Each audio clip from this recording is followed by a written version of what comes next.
Romanos 7. Meus irmãos, falo a vocês como a pessoas que conhecem a lei. Acaso vocês não sabem que a lei tem autoridade sobre alguém apenas enquanto ele vive? Por exemplo, pela lei, a mulher casada está ligada a seu marido enquanto ele estiver vivo. Mas, se o marido morrer, ela estará livre da lei do casamento. Por isso, se ela se casar com outro homem enquanto seu marido ainda estiver vivo, será considerada adúltera. Mas se o marido morrer, ela estará livre daquela lei e, mesmo que venha a se casar com outro homem, não será adúltera. Assim, meus irmãos, vocês também morreram para a lei por meio do corpo de Cristo, para pertencerem a outro, àquele que ressuscitou dos mortos, a fim de que venhamos a dar fruto para Deus. Pois, quando éramos controlados pela carne, as paixões pecaminosas despertadas pela lei atuavam em nosso corpo, de forma que dávamos fruto para a morte. Mas agora, morrendo para aquilo que antes nos prendia, fomos libertados da lei, para que sirvamos conforme o novo modo do Espírito, e não segundo a velha forma da lei escrita. Que diremos, então? A lei é pecado? De maneira nenhuma. De fato, eu não saberia o que é pecado, a não ser por meio da lei. Pois, na realidade, eu não saberia o que é cobiça, se a lei não dissesse, não cobiçarás. Mas o pecado, aproveitando a oportunidade dada pelo mandamento, produziu em mim todo tipo de desejo cobiçoso. Pois sem a lei, o pecado está morto. Antes eu vivia sem a lei, mas quando o mandamento veio, o pecado reviveu e eu morri. Descobri que o próprio mandamento, destinado a produzir vida, na verdade, produziu morte, pois o pecado, aproveitando a oportunidade dada pelo mandamento, enganou-me e, por meio do mandamento, me matou. De fato, a lei é santa, e o mandamento é santo, justo e bom. E então, o que é bom se tornou em morte para mim? De maneira nenhuma. Mas, para que o pecado se mostrasse como pecado, ele produziu morte em mim por meio do que era bom, de modo que, por meio do mandamento, ele se mostrasse extremamente pecaminoso. Sabemos que a lei é espiritual. Eu, contudo, não o sou, pois fui vendido como escravo ao pecado. Não entendo o que faço, pois não faço o que desejo, mas o que odeio. E, se faço o que não desejo, admito que a lei é boa. Neste caso, não sou mais eu quem o faz, mas o pecado que habita em mim. Sei que nada de bom habita em mim, isto é, em minha carne, porque tenho o desejo de fazer o que é bom, mas não consigo realizá-lo. Pois o que faço não é o bem que desejo, mas o mal que não quero fazer, esse eu continuo fazendo. Ora, se faço o que não quero, já não sou eu quem o faz, mas o pecado que habita em mim. Assim, encontro esta lei que atua em mim. Quando quero fazer o bem, o mal está junto a mim. No íntimo do meu ser, tenho prazer na lei de Deus, mas vejo outra lei atuando nos membros do meu corpo, guerreando contra a lei da minha mente, tornando-me prisioneiro da lei do pecado que atua em meus membros. Miserável homem que eu sou! Quem me libertará do corpo sujeito a esta morte? Graças a Deus por Jesus Cristo, nosso Senhor. De modo que, com a mente, eu próprio sou escravo da lei de Deus, mas com a carne, da lei do pecado. Romanos 8. Portanto, agora já não há condenação para os que estão em Cristo Jesus, porque por meio de Cristo Jesus, a lei do Espírito de vida me libertou da lei do pecado e da morte. Porque aquilo que a lei fora incapaz de fazer por estar enfraquecida pela carne, Deus o fez, enviando seu próprio Filho, à semelhança do homem pecador, como oferta pelo pecado. E assim, condenou o pecado na carne, a fim de que as justas exigências da lei fossem plenamente satisfeitas em nós, que não vivemos segundo a carne, mas segundo o Espírito. Quem vive segundo a carne tem a mente voltada para o que a carne deseja, mas quem vive de acordo com o Espírito tem a mente voltada para o que o Espírito deseja. A mentalidade da carne é morte, mas a mentalidade do Espírito é vida e paz. A mentalidade da carne é inimiga de Deus porque não se submete à lei de Deus, nem pode fazê-lo. Quem é dominado pela carne não pode agradar a Deus. Entretanto, vocês não estão sob o domínio da carne, mas do Espírito, se de fato o Espírito de Deus habita em vocês. E, se alguém não tem o Espírito de Cristo, não pertence a Cristo. Mas se Cristo está em vocês, o corpo está morto por causa do pecado, mas o Espírito está vivo por causa da justiça. E, se o Espírito daquele que ressuscitou Jesus dentre os mortos habita em vocês, aquele que ressuscitou a Cristo dentre os mortos também dará vida a seus corpos mortais por meio do seu Espírito que habita em vocês. Portanto, irmãos, estamos em dívida não para com a carne, para vivermos sujeitos a ela. Pois se vocês viverem de acordo com a carne, morrerão. Mas, se pelo Espírito fizerem morrer os atos do corpo, viverão, porque todos os que são guiados pelo Espírito de Deus são filhos de Deus.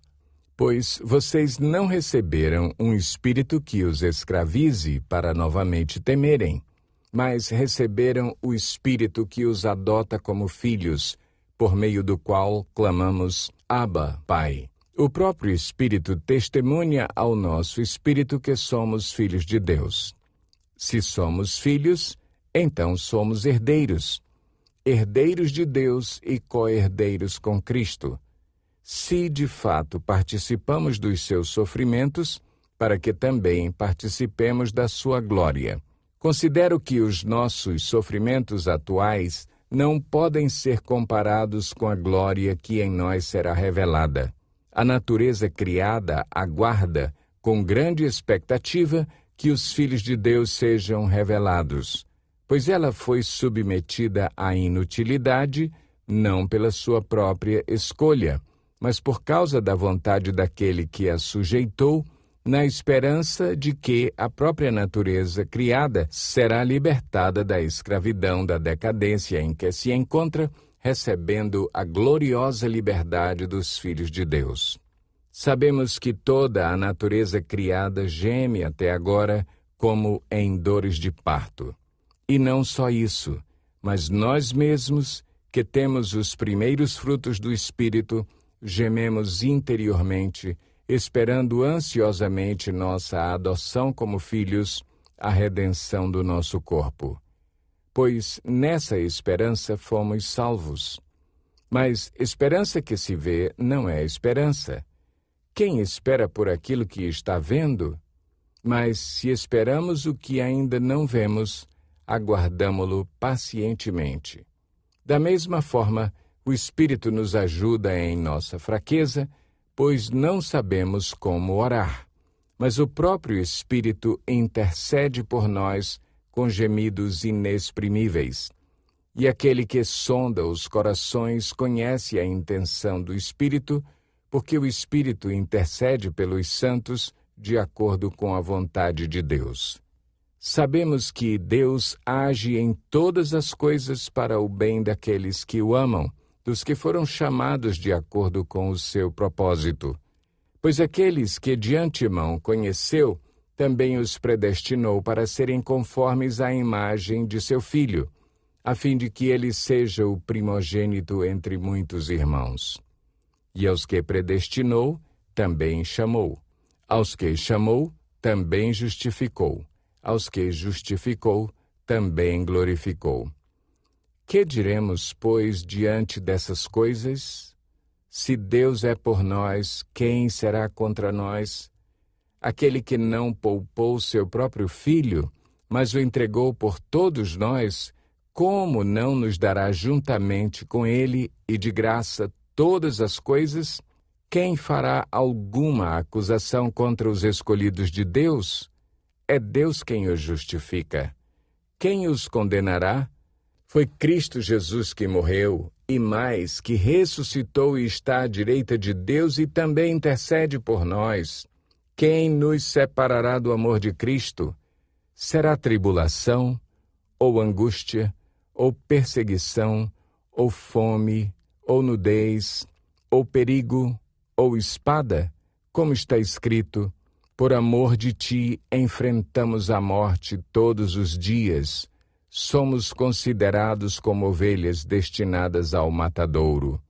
Mas em todas estas coisas somos mais que vencedores por meio daquele que nos amou. Pois estou convencido de que nem morte, nem vida, nem anjos, nem demônios, nem o presente, nem o futuro, nem quaisquer poderes, nem altura, nem profundidade, nem qualquer outra coisa na criação será capaz de nos separar do amor de Deus que está em Cristo Jesus, nosso Senhor. Romanos 9. Digo a verdade em Cristo, não minto. Minha consciência o confirma no Espírito Santo. Tenho grande tristeza e constante angústia em meu coração, pois eu até desejaria ser amaldiçoado e separado de Cristo por amor de meus irmãos, os de minha raça, o povo de Israel. Deles é a adoção de filhos, deles é a glória divina, as alianças, a concessão da lei, a adoração no templo e as promessas. Deles são os patriarcas, e a partir deles se traça a linhagem humana de Cristo, que é Deus acima de todos, bendito para sempre. Amém. Não pensemos que a palavra de Deus falhou, pois nem todos os descendentes de Israel são Israel. Nem por serem descendentes de Abraão, passaram todos a ser filhos de Abraão. Ao contrário, por meio de Isaque, a sua descendência será considerada. Noutras palavras, não são os filhos naturais que são filhos de Deus, mas os filhos da promessa é que são considerados descendência de Abraão, pois foi assim que a promessa foi feita. No tempo devido, virei novamente, e Sara terá um filho. E esse não foi o único caso. Também os filhos de Rebeca tiveram um mesmo pai, nosso pai Isaque. Todavia, antes que os gêmeos nascessem ou fizessem qualquer coisa boa ou má, a fim de que o propósito de Deus conforme a eleição permanecesse, não por obras, mas por aquele que chama, foi dito a ela: o mais velho servirá ao mais novo, como está escrito: amei Jacó, mas rejeitei Esaú. E então, que diremos? Acaso Deus é injusto? De maneira nenhuma, pois ele diz a Moisés: terei misericórdia de quem eu quiser ter misericórdia, e terei compaixão de quem eu quiser ter compaixão. Portanto, isso não depende do desejo ou do esforço humano, mas da misericórdia de Deus. Pois a Escritura diz ao Faraó: eu o levantei exatamente com este propósito, mostrar em você o meu poder, e para que o meu nome seja proclamado em toda a terra. Portanto, Deus tem misericórdia de quem Ele quer, e endurece a quem Ele quer. Mas algum de vocês me dirá: então por que Deus ainda nos culpa? Pois quem resiste à sua vontade?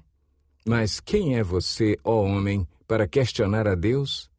Acaso aquilo que é formado pode dizer ao que o formou: por que me fizeste assim?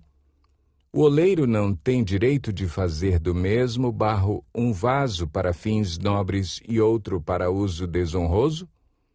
E se Deus, querendo mostrar a sua ira e tornar conhecido o seu poder, suportou com grande paciência os vasos de sua ira, preparados para a destruição? Que dizer, Se ele fez isto para tornar conhecidas as riquezas de sua glória aos vasos de sua misericórdia, que preparou de antemão para a glória, ou seja, a nós, a quem também chamou, não apenas dentre os judeus, mas também dentre os gentios, como ele diz em Oséias: chamarei meu povo a quem não é meu povo, e chamarei minha amada a quem não é minha amada. E acontecerá que, no mesmo lugar em que se lhes declarou: vocês não são meu povo, eles serão chamados filhos do Deus vivo. Isaías exclama com relação a Israel: embora o número dos israelitas seja como a areia do mar, apenas o remanescente será salvo, pois o Senhor executará na terra a sua sentença rápida e definitivamente. Como anteriormente disse Isaías: se o Senhor dos Exércitos não nos tivesse deixado descendentes, já estaríamos como Sodoma e semelhantes a Gomorra. Que diremos então? Os gentios que não buscavam justiça a obtiveram, uma justiça que vem da fé, mas Israel, que buscava uma lei que trouxesse justiça, não a alcançou. Por que não?